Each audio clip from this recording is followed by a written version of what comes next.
Hello दोस्तों, welcome to तेजस शिक्षा। और आज ये हम लोगों का है वैदिक काल का पार्ट 2। और इसमें हम लोग देखेंगे वैदिक काल से रिलेटेड जो भी हैं ऋग्वैदिक काल और उत्तर वैदिक काल। तो चलिए हम लोग शुरू करते हैं वैदिक पुरातात्विक साक्ष्य से। तो वैदिक पुरातात्विक साक्ष्य में हम देखते हैं कि इस संदर्भ में यहाँ से काले व लाल मृदभांड मिले हैं। उत्तर वैदिक काल में चित्रित व धूसर मृदभांड मिले हैं तथा पंजाब व हरियाणा से, कहाँ से, पंजाब व हरियाणा से आपके चित्रित धूसर मृतभांड और काले व लाल मृतभांड मिले। मृतभांड मतलब मिट्टी के बर्तन, मृतभांड मतलब मिट्टी के पके हुए बर्तन, मिट्टी के पके बर्तन को मृतभांड कहा जाता है।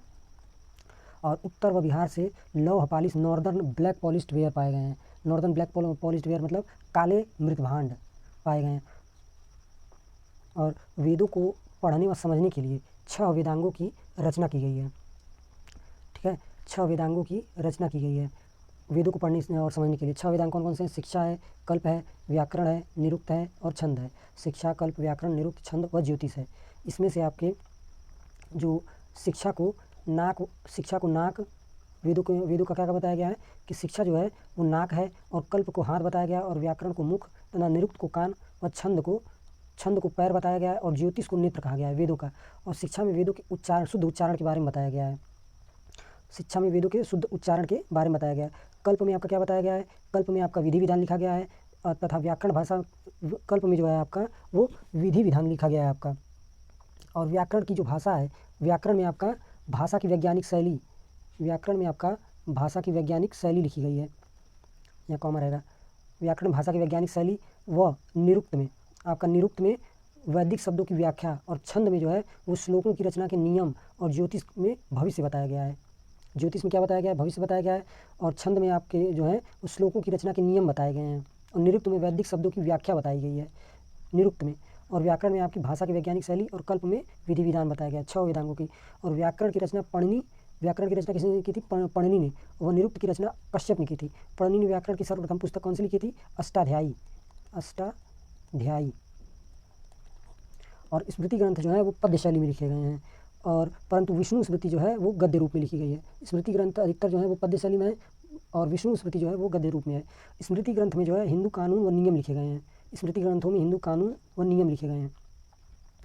फिर आपकी आती है अत्यंत विवादित, आप लोगों ने अक्सर इसके बारे में सुना होगा कि मनुस्मृति की रचना मनु ने की थी। मनुस्मृति में पैसा लेकर पढ़ाने वाले ब्राह्मण को उपाध्याय कहा जाता था। पैसा लेकर, ये एग्जाम में पूछ दिया है। वह निःशुल्क पढ़ाने वाले ब्राह्मण को क्या कहते थे? आचार्य कहते थे। नारद स्मृति में आपका गुप्त काल व पुनर्विवाह का जिक्र मिलता है। नारद स्मृति में गुप्त काल के बारे में और पुनर्विवाह का जिक्र कहाँ मिलता है? नारद स्मृति में मिलता है। पुराण का मतलब प्राचीन आख्यान है। इसके संकलनकर्ता कौन है? लोमहर्ष हैं।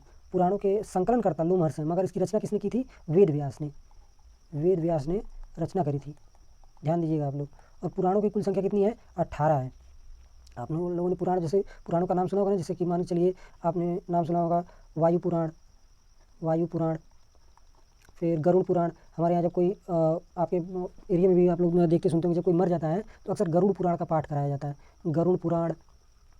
और फिर आपका विष्णु पुराण। इसी तरीके से आपका है मार्कंडेय पुराण। आप लोगों ने इन 18 के बारे में कहीं ना कहीं जरूर सुना होगा। मार्कंडेय पुराण है आपका, मत्स्य पुराण। इस तरीके से पुराणों की कुल संख्या 18 है। उसके बाद आता है लोमहर्ष के जो पुत्र थे उग्रश्रवा ने भी पुराणों का संकलन किया था। लोमहर्ष के साथ साथ उनके पुत्र उग्रश्रवा ने भी परंतु पुराणों की रचना वेद व्यास ने करी थी। देखिए यहाँ पर लिखा हुआ भी है, जिसमें से कुछ निम्नलिखित पुराण है: वायु पुराण, मत्स्य पुराण, विष्णु पुराण, मार्कंडेय पुराण, भागवत पुराण इत्यादि। और सबसे जो पुराना पुराण है वो वायु पुराण है और मत्स्य पुराण है। सबसे पुराना वायु पुराण, यानी सबसे पहले वायु पुराण और मत्स्य पुराण लिखे गए। और पुराणों से हमें महाभारत काल के चरित्रों के बारे में भी जानकारी मिलती है। ये लोग आप लोग ध्यान दीजिएगा। अब हम लोग मूव करते हैं किस तरफ? वैदिक काल की राजनैतिक संरचना, कि वैदिक काल में राजनैतिक संरचना कैसी थी। देखिए वैदिक काल की राजनैतिक संरचना। देखिए वैदिक काल का निर्माण किनसे हुआ था? आर्यों से। और आर्यों की अलग अलग जो इकाइयाँ थी उनको क्या कहते थे? जन कहा जाता था। उनको जन कहते थे। और इन्हें किनके द्वारा संचालित किया जाता था? विदर के द्वारा संचालित किया जाता था। और समिति के अध्यक्ष को क्या कहते थे हम लोग? ईशान कहते थे। समिति के अध्यक्ष को ईशान कहा जाता था। और सभा का गठन जो है वो चुनाव के द्वारा होता था। और सभा और समिति को प्रजापति की 2 पुत्रियां बताया गया है। और किस वेद में बताया गया है? आपका अथर्ववेद में सभा और समिति को प्रजापति मतलब उस टाइम राजा को कहा जाता था। और सभा में जो लोग थे, सभा में आपके ओल्ड लोग थे। सभा में ओल्ड लोग, यानी जो बूढ़े हो गए थे, ओल्ड पीपल, बूढ़े लोग थे। और समिति में आपके नौजवान थे, नवयुवक लोग थे, नवयुवक थे आपके। और इस काल में सबसे छोटी इकाई को कुल कहा जाता था। यानी कि एक परिवार, जो आप लोगों ने सुना भी होगा तमाम अपने कथा वगैरह होता होगा या शादी वगैरह में, कि तुम्हारा कुल क्या है, तुम्हारा गोत्र क्या है। तो वही आपको आपका सिस्टम आज भी है, मगर तो उतना नहीं है। तो इसमें जो सबसे छोटी इकाई थी परिवार की, वो किस कुल से आते हैं। तो इसमें सबसे छोटी इकाई को क्या कहते थे, कुल कहते थे। और सबसे बड़ी इकाई को क्या कहते थे, जन कहा जाता था। देखिए यह सबसे छोटी इकाई थी, सबसे छोटी इकाई कि किस कुल खानदान से आप आते हैं, इकाई। और कई कुलों को मिला के ग्राम का निर्माण होता था। जैसे कई कुल के लोग मिलकर एक, जिनमें कुछ बातें कॉमन होती थी। जैसे आप लोगों ने सुना होगा चौहान और ठाकुर, ये सब क्षत्रिय में आते हैं। तो इन सबका एक कुल हो गया, तो इन सबका एक ग्राम हो गया। और उसी तरीके से पांडे, शुक्ला, शर्मा और मिश्रा, इस टाइप के जो लोग होते हैं उनका एक कुल ब्राह्मण कुल हो गया। तो ये इनका एक अलग ग्राम होता था। तो कई कुलों को मिलाकर ग्राम का निर्माण होता था, फिर कई ग्रामों को मिलाकर विष का निर्माण होता था, और उसके बाद कई विष को मिला के जन का निर्माण होता था। देखिए कई जो जन थे उनको सबसे छोटी इकाई आपकी कुल थी, और उसके बाद आपका ग्राम था, फिर आपका विष था, फिर आपका जन था। और ऋग्वेद में जो है आपका, ऋग्वेद में जन शब्द का उल्लेख है वो 275 बार हुआ है। जन शब्द का उल्लेख 275 बार, और विष का उल्लेख 170 बार, और विदथ का उल्लेख 122 बार हुआ है। ठीक है। और गांव का जो मुखिया था, गांव के मुखिया को ग्रामणी कहते थे, और सेना के प्रमुख को सेनानी, और मंत्री को पुरोहित कहते थे। थोड़ा सा भी आप लोग देखेंगे तो आज भी करीब करीब यही भाषा बोली आज भी गांव में, अपने उत्तर भारत में, खास करके उत्तर भारत के जो क्षेत्र है वहाँ पे अक्सर अभी भी यही चीज़ बोली जाती है। तो इसमें आप लोगों को ज़्यादा दिमाग लगाने की ज़रूरत नहीं है, वैसे भी बहुत आसान है। और थोड़ा आप लोग जल्दी जल्दी करेंगे ना, 2-3 बार कर लेंगे तो इससे और आसान हो जाएगा। ऋग वैदिक काल में अस्थाई सेना, देखिए यहाँ सेवा लिखा गया है, अस्थाई सेना का उल्लेख नहीं था। सेवा का तो उल्लेख है ही, अस्थाई सेना का उल्लेख नहीं मिलता है। और रथ हाँकने वाले को सूत कहते थे, और जो रथ बनाता था उसको सूतकार कहते थे, सूतकार कहा जाता था। और राजा जो था वो बगैर पुरोहित की सलाह लिए बिना दंड नहीं देता था। पुरोहित कौन बनता था, जो ब्राह्मण होता था। ब्राह्मण कौन होता था, पूर्व वैदिक काल में कर्म के आधार पर, कि आप कर्म कैसा कर रहे हैं, लात खाने वाला कर्म कर रहे हैं या सर पे बैठाने वाला कर्म कर रहे हैं, तो उस तरीके से। तो जो कर्म जैसा करता था तो वो ब्राह्मण हो जाता था, और जो गलत कर्म करता था वो शूद्र हो जाता था। मगर ऋग वैदिक काल के बाद जब उत्तर वैदिक काल आया तो उसमें जन्म के आधार पर हो गई सारी व्यवस्था। ये आप लोगों को मैंने पिछले लेक्चर में एक्सप्लेन किया है। प्रारंभिक वैदिक साहित्य में सिंधु नदी का सर्वाधिक बार उल्लेख मिलता है। हालांकि सबसे अधिक बार सिंधु का उल्लेख मिलता है, मगर आर्य जो थे ऋग वैदिक काल में महत्व किसको देते थे, सरस्वती नदी को। सर्वाधिक बार सिंधु का उल्लेख मिलता है, और गंगा का उल्लेख केवल एक बार मिलता है। और देखिए झगड़ों की जो मध्यस्थता करता था, झगड़ों की मध्यस्थता करने वाले को मध्यमसी कहते थे, तथा दंड के रूप में गाय भी दी जाती थी। और गायों के लिए जो युद्ध होते थे उन्हें गविष्टि कहा जाता था। गायों के लिए जो युद्ध होते थे को गविष्टि, यानी कि गविष्टि का मतलब होता है, गविष्टि संस्कृत शब्द है, इसका मतलब होता है गायों की खोज। गायों की खोज, मालूम चला कि सुत्ता लेने खटिया पे आया कोई, गाय छोड़ के लेकर चला गया, तो फिर तब लोग युद्ध कर लेते थे। आज भी तो वही सेम कंडीशन हो रहा है आप लोग अभी। और अपराधियों को पकड़ने वाले, यानी जो पुलिस का काम करता था उसे उग्र कहा जाता था। जो पुलिस का काम करता था उसे उग्र कहते थे। तथा विदथ एक प्रकार की सभा थी जो सामाजिक, सैन्य व धार्मिक विषयों पर कार्य करती थी। ऋग वैदिक काल में विदथ में महिलाएं भी भाग लेती थी, जिसमें सभा का उल्लेख 8 बार मिलता है। ऋग वैदिक काल में सभा का उल्लेख कितनी बार मिलता है आपको, 8 बार मिलता है। और समिति का जो उल्लेख है, सभा का उल्लेख 8 बार मिलता है, तथा समिति का उल्लेख 9 बार मिलता है। और जो महिलाएं सभा में भाग लेती थी, विदथ में जब सभा होती थी, सभा में जो भाग लेती थी तो उन महिलाओं को क्या कहते थे, सभावती कहते थे। और जो समिति थी वो आज की लोकसभा के समान थी। फिर आपकी आता है वैदिक काल की सामाजिक संरचना। सामाजिक संरचना आपकी कैसी थी ये हम लोग देखेंगे। तो सामाजिक संरचना में इस काल में वर वधु को अर्भा कहा जाता था। अर्भा कहा जाता है यानी जो शादी होती थी उनको अर्भा कहा जाता था। जैसे दंपत्ति इस टाइम कहते हैं दंपत्ति, नवयुवल दंपत्ति को अपना आशीर्वाद देकर अनुग्रहित करें, शादी के कार्ड पे आप लोगों ने देखा होगा, तो उस टाइम अर्भा कहा जाता था। तथा दहेज प्रथा का प्रचलन नहीं था। दहेज प्रथा का प्रचलन नहीं था क्योंकि सरकारी नौकरियां नहीं होती थी। ऋग्वेद ये तो खैर मजाक की बात हो गई। ऋग वैदिक काल में अनुलोम विवाह व प्रतिलोम विवाह का उल्लेख मिलता है। अनुलोम विवाह मतलब पुरुष जो है आपका उच्च कुल का, अनुलोम विवाह का मतलब पुरुष उच्च कुल का, और महिला जो थी वो निम्न कुल की थी। महिला निम्न कुल की जो महिला थी उसे पुरुष उच्च कुल का और महिला निम्न कुल की। और प्रतिलोम विवाह में आपका क्या होता था, प्रतिलोम विवाह में आपका महिला जो थी वो उच्च कुल की होती थी। महिला उच्च कुल की, और जो पुरुष होता था वो निम्न कुल का होता था, वो आपका निम्न कुल का होता था। ऋग वैदिक काल जो था वो पितृ प्रधान समाज था, यानी जो मर्दों की ज़्यादा चलती थी, परंतु उस टाइम लोपामुद्रा, सिक्ता, घोषा, घोषा के बगल में कामा, घोषा, गार्गी, विश्वर और अपाला जैसी जो विद्वान महिलाएं थी, विद्वान का स्त्रीलिंग क्या होता है, विदुषी, विदुषी महिलाओं का भी जिक्र मिलता है उस काल में। और इस काल में जो कन्याएं विवाह नहीं करती थीं, जो भी औरतें विवाह नहीं करती थी, उन्हें क्या कहते थे, अमाजु कहते थे। ऋग वैदिक काल में पर्दा प्रथा व दहेज प्रथा नहीं थी। ये ध्यान देने, पर्दा प्रथा हमारे कब आई, पर्दा प्रथा जब आक्रमणकारी आए, और अधिकतर तो अरब आक्रमणकारियों के आने से पर्दा प्रथा का शुरुआत हुआ, अरब आक्रमणकारियों के आने पर, क्योंकि ये आते थे अपना थी राज्य पे भी कब्जा कर लेते थे और वहाँ की महिलाओं का भी सम्मान नहीं करते थे, तो उसकी वजह से पर्दा प्रथा का प्रचलन बढ़ा। और जौ में जो दही मिलाकर जो भोजन बनता था उसे करब कहा जाता था। इस टाइम का एक बहुत ही प्रसिद्ध भोजन हुआ करता था जौ में दही मिलाकर। और ऋग वैदिक काल में नमक व चावल का जिक्र नहीं मिलता, यानी इस काल के लोग नमक व चावल से परिचित नहीं थे, तथा गाय को अधन्या यानी कि वध न करने योग्य कहा गया है, यानी इसको गाय को मारा नहीं जा सकता था, गाय को जो मारता था उसके खिलाफ तब कार्रवाई होती थी। अधन्या कहा गया है गाय को, यानी गाय का वध न करने योग्य है। इस काल में लोग 3 तरह के वस्त्र पहनते थे, नीवी, वास और अधिवास। नीवी किसको कहते हैं, नीवी आपका जो है शरीर के निचले हिस्से में, ये शरीर के निचले हिस्से में पहना जाता था, निचले हिस्से में। और जो वास है आपका, ये शरीर के मध्य भाग में, मध्य भाग। और अधिवास आपका कहाँ पर होता था, शरीर के ऊपरी भाग में, ऊपरी भाग में जो वस्त्र पहना जाता था उसे अधिवास कहते थे।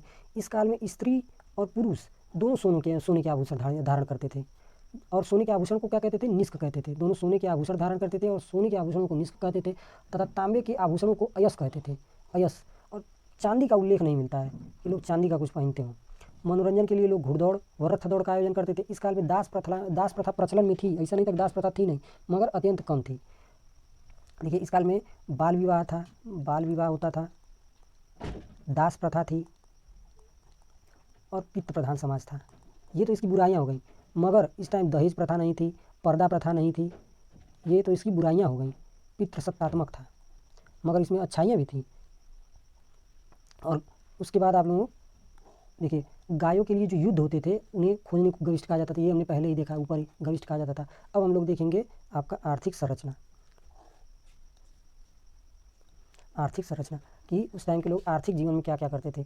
ऋग वैदिक समाज पशुपालन पर ज़्यादा और कृषि पर कम निर्भर था, कृषि पर एकदम कम निर्भर था और पशुपालन पर दबा के निर्भर था। ऋग वैदिक काल में गाय का जिक्र 176 बार मिला है, इसीलिए कहा कि पशु के ऊपर ज़्यादा लोग दूध वगैरह निकालते थे। दूध का दुहना उसे धन आने का संकेत मानते थे, जितना जिसके मतलब जिसके यहाँ जितना दूध होगा यानी कि उसके यहाँ उतना ज़्यादा संपत्ति आ रही है, इस नज़रिए से देखा जाता था। ऋग्वेद में गाय का जिक्र 176 बार, तथा ऋग्वेद में भैंस, बकरी, घोड़े व ऊँट, उष्ट्र, उष्ट्र कुछ इस तरीके से दिखाएगा, उष्ट्र का भी जिक्र मिलता है। ऊँट को उस टाइम उष्ट्र कहते थे, उष्ट्र। कालिदास और उनकी पत्नी का कहानी आप लोग सुने होंगे। इस काल में एक सरामा नाम की कुतिया का भी जिक्र मिलता है, सरामा नाम की कुतिया का जिक्र मिलता है। और यहाँ से जुते हुए खेत के क्षेत्र को, जो जुता हुआ खेत था उसे क्या कहते थे, क्षेत्र कहते थे, जुते हुए खेत। और उपजाऊ भूमि को उर्वरा कहा जाता था। ऋग वैदिक काल में जौ को यव कहते थे, जौ को यव कहा जाता था। आज भी संस्कृत में जो तत्सम तद्भव आप पढ़ते हैं उसमें जौ का तत्सम क्या होता है, यव का तद्भव क्या होता है, जौ होता है। और खाद को शकम या करिश कहा जाता था। सिंचाई के लिए वर्षा के तालाब और पानी का उपयोग करना क्या कहलाता था, स्वयंजा। सिंचाई के लिए जो वर्षा और तालाब के पानी का इस्तेमाल करते थे उसे स्वयंजा कहते थे, और ज़मीन खोद कर निकाले गए पानी को खनित्रमा कहते थे। ऋग्वेद के 10वें मंडल में कृषि का साक्ष्य मिलता है। ऋग्वेद के आप लोग ये ध्यान दीजिए, पूछ देता किस मंडल में कृषि का साक्ष्य मिलता है, 10वें मंडल में। और खेत में जुटी हुई रेखाओं को सीता कहते थे। तथा ऋग्वैदिक समाज में बढ़ई, रथकार, कुम्हार व शिल्पी कारीगरों का भी उल्लेख मिलता है। ऋग्वैदिक समाज लोहे से परिचित नहीं था। फिर आप लोगों का आता है धार्मिक संरचना। धार्मिक संरचना उस टाइम कैसी थी। ऋग्वैदिक काल में इंद्र जो थे सर्वप्रमुख देवता थे, जिन्हें पुरंदर यानी कि किलो को तोड़ने वाला कहा गया। इंद्र से संबंधित ऋग्वेद में 250 सूक्त हैं और अग्निदेव संबंधित 200 सूक्त हैं। ऋग्वेद का पहला मंत्र अग्निदेवता संबंधित है, जो पहला मंत्र है ऋग्वेद का वो अग्निदेवता से संबंधित है। और वरुण को समुद्र का देवता माना गया है, और यह प्रकृति के संतुलन के रक्षक भी देव हैं, यानी वरुण को समुद्र का देवता और प्राकृतिक संतुलन का भी देवता माना गया है। इस काल में सोम देवता को वनस्पति का देवता, सोम आपका कहाँ से मिलता था? हिमालय पर्वत से। हिमालय को ऋग्वैदिक काल में क्या कहते थे? मुंज पर्वत कहते थे। आप लोगों ने ध्यान दिया, पिछले लेक्चर में भी मैंने बताया है, पिछला लेक्चर आप लोग जरूर रिवाइज कर लीजिएगा अगर नहीं हुआ है तो। मुंज कहते थे। और वनस्पति का देवता कौन था? सोम देवता था। और मारुत देवता को आंधी का देवता कहा जाता था, यानी मारुत देवता, नाम से ही आप लोग देखे होंगे कि मारुत देवता। और अश्विनी जो है आर्यों के देवता, इन्हें चिकित्सा के लिए और नावों की मरम्मत के लिए पूजा जाता था, यानी जब नावों का मरम्मत करना होता था या चिकित्सा के लिए अश्विनी देवता की पूजा की जाती थी। आज भी इन्हीं देवताओं की पूजा की जाती है। इस काल में सूर्य के चमकने को सविता कहते थे। सविता, सूर्य जब सुबह सुबह निकलता है तो उसके जो किरण से जो चारों तरफ प्रभात होता है उसे हम सविता कहते हैं। और पृथ्वी की देवी को धरा और जंगल की देवी को अरण्यानी व उर्वरता की देवी को पुरमली कहते थे। ऋग्वैदिक काल में उर्वशी का नाम बड़ी आप लोग सुने होंगे कि फलाना ऋषि का तपस्या भंग कर दी तो ये कर दी, उनका जिक्र अप्सरा के रूप में किया जाता है। अब आते हैं आप लोग उत्तर वैदिक काल में। इस काल में थोड़ा सिस्टम जो था, सामाजिक सिस्टम उतनी गड़बड़ हो गया था, कई इसमें बुराइयां आ गई थी उत्तर वैदिक काल के समय। अभी हम लोग देखेंगे कुछ अच्छाइयाँ भी थी, कुछ मतलब अधिकतर इस काल में बुराइयां आनी शुरू हो गई थी। उत्तर वैदिक काल में जन का अर्थ क्या हो गया? जिला हो गया, तथा राष्ट्र का उल्लेख सबसे पहली बार मिला। राष्ट्र का उल्लेख सबसे पहली बार उत्तर वैदिक काल में। इस काल में लोहे का जिक्र मिला, और जब जहाँ लोहा होगा वहाँ युद्ध होगा, और जहाँ युद्ध होगा तहाँ बर्बादी होगी। इस काल में राजा अपनी कीर्ति बढ़ाने के लिए कई तरह के यज्ञ करते थे, जैसे कि अश्वमेध यज्ञ। इसमें अश्व यानी घोड़ों की बलि दी जाती थी। और अश्वमेध यज्ञ किस लिए किया जाता था? राज्य विस्तार के लिए। ये राज्य विस्तार के लिए किया जाता था। और एक है आपका वाजपेयी यज्ञ। वाजपेयी यज्ञ किस लिए किया जाता है? रथ दौड़, यह रथ दौड़ था, रथ दौड़ा कर थी एरिया बढ़ाना। और राजसूय यज्ञ किस लिए किया जाता है? राजसूय यज्ञ राजा की लंबी आयु के लिए, राजा की लंबी आयु हो इसके लिए राजसूय यज्ञ किया जाता था। इस काल में महिलाओं की स्थिति जो थी वो निम्न हो गई थी, एकदम मतलब बहुत ज़्यादा गिर गई थी, तथा इस समय वर्ण व्यवस्था जो है वो कर्म आधारित न होकर, ऋग्वैदिक काल में तो बहुत अच्छी व्यवस्था थी, मगर उत्तर वैदिक काल में क्या हुआ? कर्म आधारित न होकर जन्म आधारित हो गई। और इसी को लोग न जानते हैं न समझते हैं, और कहते हैं टीका नाम भारतीय सभ्यता ऐसी है, भारतीय सभ्यता। अरे जब बुराई जहाँ शुरू हुई वहाँ से इति करोगे, पूरी सभ्यता कोई गलत कर दिया जाएगा, पूरी सभ्यता थोड़ी गलत हो जाएगी किसी एक फेज की वजह से। और ऐतरेय ब्राह्मण में महिला, और देखिए महिलाओं की स्थिति इतनी गिर गई थी कि ऐतरेय ब्राह्मण में महिला और पुत्री को सभी दुखों का कारण कहा गया। जितने भी संसार में दुख हैं वो महिलाओं के कारण ही हैं, मगर ऐसा है नहीं। आज भी नीति का नाम, आजकल तो अल्फा मेल वाला थी सिस्टम चला है कि हम बहुत बड़े अल्फा मेल हैं, अल्फा मेल, अरे अल्फा मेल का घंटा हो। तथा शतपथ ब्राह्मण ग्रंथ में स्त्री को अर्धांगिनी कहा गया है, वहीं जो शतपथ ब्राह्मण है उसमें स्त्री को अर्धांगिनी तक कहा गया है। इस काल में बाल विवाह जो था प्रचलन में था, बाल विवाह शुरू हो गया था, परंतु सती प्रथा नहीं थी। सती प्रथा अभी आपकी आएगी जब उसमें अरब आक्रमणकारी आएंगे उस टाइम से, उससे पहले से भी थोड़ा आ जाती है, क्योंकि उससे पहले भी ईरानी आक्रमणकारी आए थे, पारसी वगैरह। इस काल में आप लोग आगे पढ़ेंगे डेरियस आया था, इस तरीके से कई आक्रमणकारी आए थे, अरब आक्रमणकारी उससे पहले। इस काल में गार्गी, सुभला व वेदवती, मैत्री और कात्यायनी जैसी विदुषी महिलाओं का भी जिक्र मिलता है। सोचिए, एक तरफ तो ऐसी बातें भी लिखी हुई हैं कि सभी दुखों का कारण कौन है? महिलाएं हैं, और कहीं कहीं पर ऐसी इस तरह की महिलाओं के बारे में भी जिक्र मिलता है। तो एकदम मिक्स विचार है। तो आप लोग उन्हीं विचारों को रख के, बाकी आप लोग आजकल राजनीतिक अवस्था में क्या घुसे मत जान लीजिए। आजकल तो कुछ और इति का नाम बताया जाता है कि नहीं नहीं ऐसा नहीं ऐसा है। अरे पहले पढ़ो। हर दूसरे आदमी को लगता है कि इतिहास पढ़ाया ना गया, इतिहास पढ़ाया नहीं गया। अरे सब कुछ पढ़ाया गया, पहले बैठ के पढ़ोगे तब इतिहास पढ़ोगे कि इति जानोगे कि वैसा जान जाओगे। इस काल में जो है 16 संस्कारों तथा 8 प्रकार के विवाह का भी उल्लेख मिलता है। 16 संस्कार और 8 प्रकार के विवाह। 8 प्रकार के विवाह कौन कौन से थे? चलिए एक एक करके हम लोग देखते हैं। पहला था ब्रह्म विवाह। ब्रह्म विवाह में क्या होता था? ब्रह्म विवाह में जब पिता अपनी पुत्री को सौंप देता था, पिता अपनी पुत्री सौंप दे,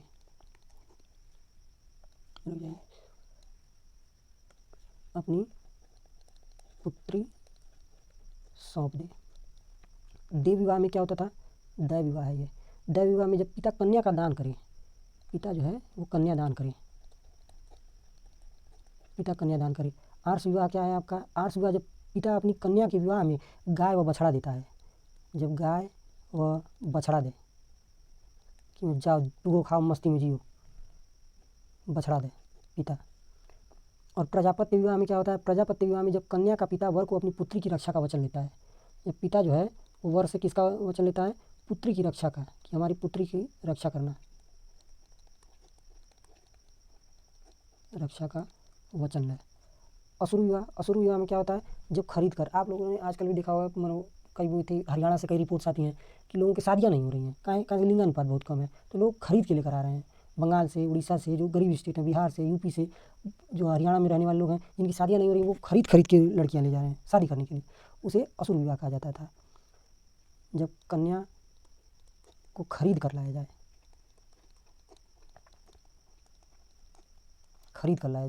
उसे असुर विवाह। गंधर्व विवाह में आपका क्या होता था? गंधर्व विवाह मतलब लव मैरिज, ये आजकल भी होता है। राक्षस विवाह में जब कन्या का अपहरण कर लिया जाए कि जब होगी तब हम ही से शादी होगी तुम्हारी, और किसी से होगी नहीं।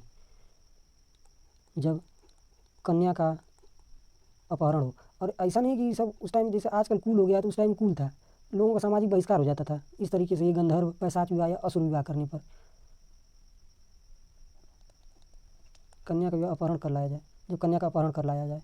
पैशाच विवाह में क्या होता है? पैशाच विवाह में जब सोई हुई कन्या का सील भंग कर दिया जाए, मतलब बलात्कार टाइप का। जब सोई हुई कन्या का सील भंग कर विवाह किया जाए, सील भंग कर बेहोशी की हालत में वो कर दिया, फिर बेचारी अब कन्या को मजबूरन तुमसे शादी करनी पड़ रही है, तो उसे पैशाच विवाह कहा जाता था। जब सोई कन्या का सील भंग विवाह किया जाए तो उसे पैशाच विवाह। अब हम लोग आते हैं महाकाव्य काल। महाकाव्य काल जो है आपका शुरू होता है, इसका कोई डेट नहीं है महाकाव्य काल का। चलिए रुक जाइए आप लोग, इसे महाकाव्य काल को मैं लिख के पढ़ाऊँगा आपका। महाकाव्य काल यह रामायण और महाभारत का काल है, रामायण व महाभारत का काल, महाभारत का काल।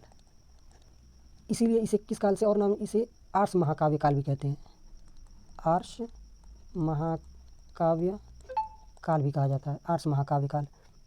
और रामायण तथा महाभारत का संकलन, रामायण की रचना तो वाल्मीकि ने की थी, मगर रामायण व महाभारत का जो संकलन है आपका, और महाभारत का संकलन ये कब हुआ था? गुप्त काल के समय हुआ था, गुप्त काल के समय हुआ था। और रामायण में पहले जो थे 6000 श्लोक थे रामायण में। चलिए ऐसे नहीं, आपको एक किनारे से लिखवाते हैं, इसे मिटाइए। शुरू करते हैं एकदम रामायण के बारे में, आपको पूरा एकदम शुरू से लेकर अंतिम तक का जितना क्वेश्चन आने लायक है सब बता देते हैं।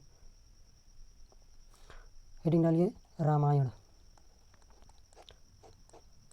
देखिए रामायण जो है, इसकी रचना किसने की थी? रामायण की रचना वाल्मीकि ने करी थी, रामायण की रचना वाल्मीकि ने करी थी। और पहले इसमें 6000 श्लोक थे, पहले 6000 श्लोक थे। अब कितने हैं? अब आपके करीब 24,000 श्लोक हैं। 24,000 श्लोक होने के कारण ही इसको और किस नाम से जानते हैं? चतुर्विंशति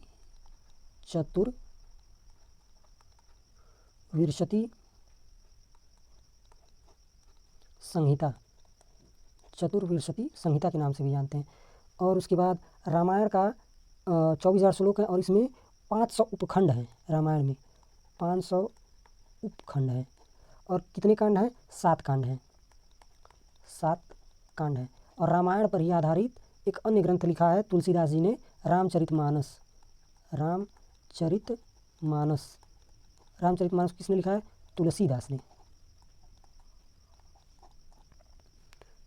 ने।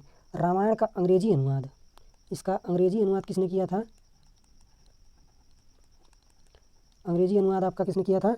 R.T.H.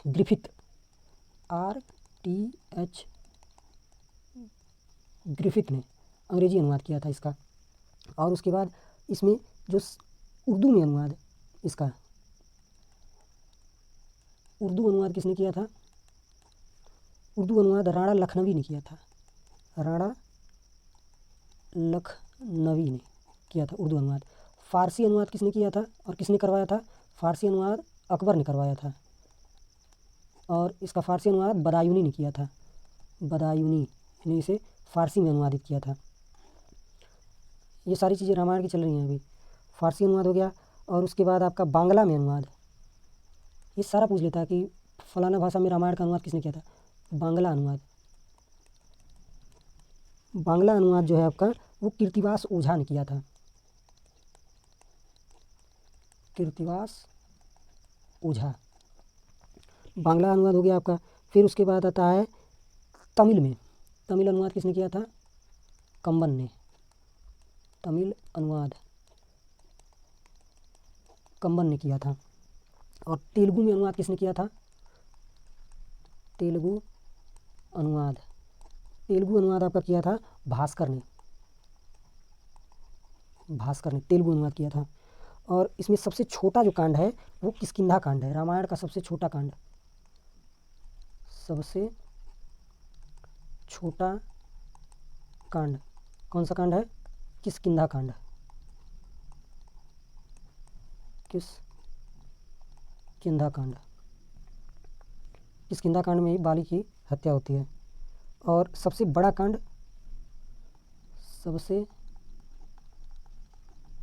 कौन सा है? आपका लंका कांड है, लंका कांड सबसे बड़ा है। और फिर उसके बाद आपका इससे संबंधित और क्या आ सकता है? हाँ, संकलन पूछ दिया था, ROAR वाले में संकलन आपका पूछा था, और RPF वाले में भी। तमिल रामायण का जो संकलन है, तमिल रामायण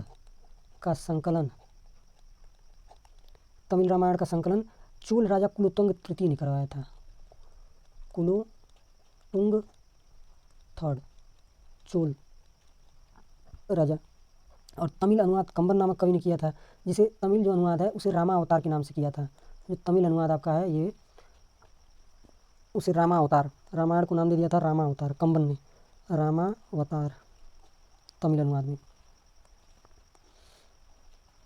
और उसके बाद कृतिवास ओझा बांग्ला में हो गया।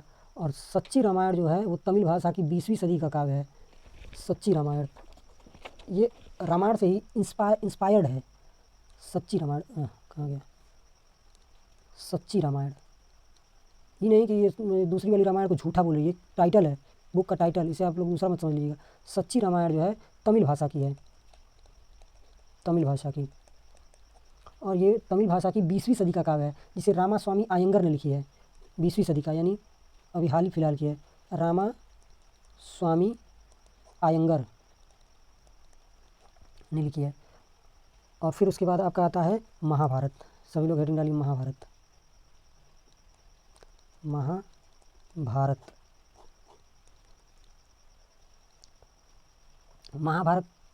महाभारत की का जो संकलन है वो किसने किया था? वेद व्यास ने। आप लोगों ने वो कथा भी सुनी होगी कि वेद व्यास ने महाभारत का संकलन यानी लिखने के लिए गणेश जी को आमंत्रित किया। तो उस टाइम गणेश जी ने शर्त रखी कि मैं तब तक लिखता रहूँगा जब तक कि तुम बोलते रहे, अगर तुमने बोलना बंद कर दिया तो मैं वहीं से लिखना बंद कर दूँगा। तो जब तक ऐसा क्या नाम वेद व्यास श्लोक बोलते थे कि इसे समझकर गणेश जी को लिखने में समय लगे, तब तक वो वेद व्यास अपना अगला श्लोक याद कर लेते थे और वो बोलते थे। और देखिए महाभारत की जो संकलन था वो वेद व्यास ने किया था। इसे रज्मनामा नाम से फारसी अनुवाद अकबर ने कराया था। अकबर ने कई ग्रंथों का अनुवाद कराया था। फारसी अनुवाद अकबर ने कराया था, किस नाम से? रज्मनामा। ये भी एग्जाम में पूछ लेता है, रज्मनामा के नाम से बदायूनी ने किया था फारसी अनुवाद। और इसका तमिल अनुवाद रामानुजाचार्य ने किया था। तमिल अनुवाद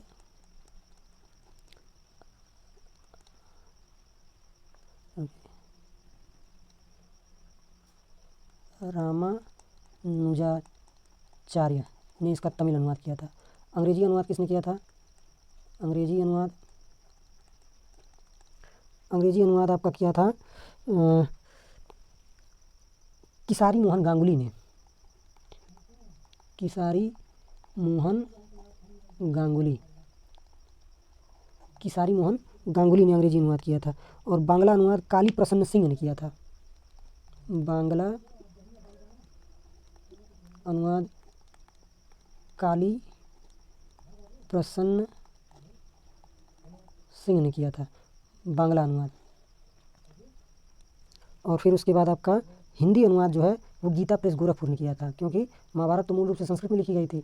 हिंदी अनुवाद जो है आपका, और कभी गीता प्रेस की पुस्तकें पढ़ी हैं, एकदम आप लोगों को मजा। मैं तो गोरखपुर से ही हूँ, आप लोग गीता प्रेस की कोई एक बुक मंगाइए, अभी नहीं, जब सिलेक्शन हो और जब छुट्टी हो जाए तब। हिंदी अनुवाद आपका किसने किया था? गीता प्रेस गोरखपुर। और बहुत ही बेहतरीन और बहुत ही सटीक और बहुत ही कम प्राइस में आपको गीता प्रेस की पुस्तकें मिलती हैं, गीता प्रेस गोरखपुर। और महाभारत का इटालियन अनुवाद भी हुआ है। इटली में अनुवाद किसने किया था? इटली में आपका अनुवाद भिकेल किरबाकेर, थोड़ा नाम अटपटा है क्योंकि भिकेल केरबाकेर ने इसे इटली में अनुवादित किया था। और फ्रेंच में इसका अनुवाद, और ये सारे एग्जाम में पूछे हुए हैं, मैं अपने ज्ञान का प्रदर्शन करने के लिए आपको नहीं बता रहा हूँ। फ्रेंच में अनुवाद इसका इपोलित फोश ने किया था। अब उसके बाद आते हैं श्रीमद् भागवत गीता। चलिए पेज ऐड करने दीजिए। श्रीमद् भागवत गीता, इसके बारे में हम लोग पढ़ेंगे। इसका भी संकलन किसने किया था? इसका भी संकलन वेद व्यास ने किया था। वेद व्यास ने उसी काल के, गुप्त काल के आसपास की सारी वो हैं। इसमें कितने 18 अध्याय हैं और 700 श्लोक हैं गीता में। और गीता में आपके कृष्ण के द्वारा अर्जुन को दिए गए जो ज्ञान था उसका संकलन है। और गीता का अंग्रेजी अनुवाद विलियम विल्किंस ने किया था। इसका अंग्रेजी अनुवाद विलियम विल्किंस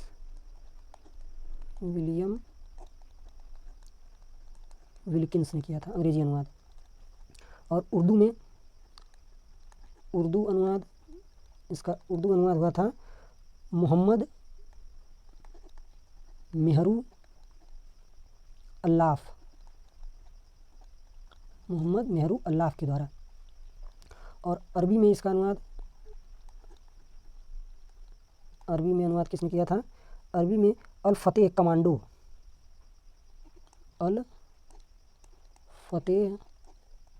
कमांडो ने इसका अरबी में अनुवाद किया था गीता का।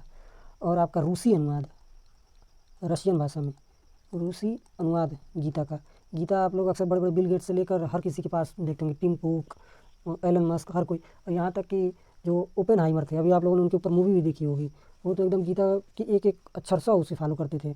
रूसी अनुवाद इसका किसने किया था? नोविकोवा ने इसका रूसी अनुवाद किया था।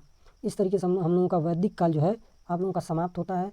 और आप लोग तेजस शिक्षा चैनल को सब्सक्राइब कर लीजिएगा और मेरे ऊपर यकीन रखिएगा, आप लोगों का आरपीएफ में जो है जीएस की वजह से कुछ नहीं रुकेगा। आरपीएफ में या यूपी पुलिस कांस्टेबल में, यूपी आरओ में, इस सारे के लिए सिर्फ वन स्टॉप डेस्टिनेशन के रूप में आप लोग यहाँ पर भरोसा करिए। मैं आप लोगों का जीएस एकदम पार लगा दूंगा और इतना कंटेंट दूंगा कि आप लोग खुद ठिकाना में से रिवीजन करेंगे, नोट्स बनाएंगे, आप लोगों को खुद एहसास होता होगा कि हाँ कंटेंट किस लेवल का है। चलिए धन्यवाद, सब्सक्राइब कर लीजिएगा और लाइक और कमेंट, कोई गलती हो तो वो भी कमेंट करके बताइएगा कि हाँ आपने यहाँ गलत पढ़ाया है, ताकि मैं उसे अगली बार सुधार सकूं। वैसे मैं अपनी तरफ से गलती करने की कोई गुंजाइश रखता नहीं, और फिर भी आप लोगों की सारी आलोचनाएं और सारी प्रशंसाएं, हर एक चीज़ का वेलकम मैं करूँगा। धन्यवाद।